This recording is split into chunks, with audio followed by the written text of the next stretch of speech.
Oollee ooltanii isiniin jenna kabajamtoota hordoftoota keenya. Oduu sa'aatii kanaaf qabannee isinitti himaa jirra.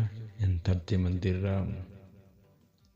hidhamtoonni Oromoo garaagaraa mana hidhaatii bahaniiru jechuun oduuleen toora sooshaal miidiyaa irratti deemaa jiru soba jechuun maddeen keenya tokko tokko gabaasanii jiru.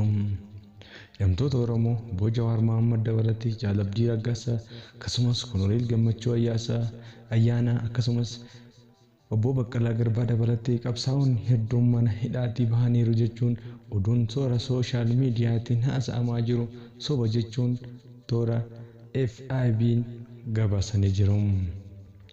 Gabaasa isaaniitiin burjaajii uummata keessatti uumuuf oduun gama sooshaal miidiyaatiin deemaa jiru kana alatti faayidaa tokkollee akka hin qabne himameetu jira.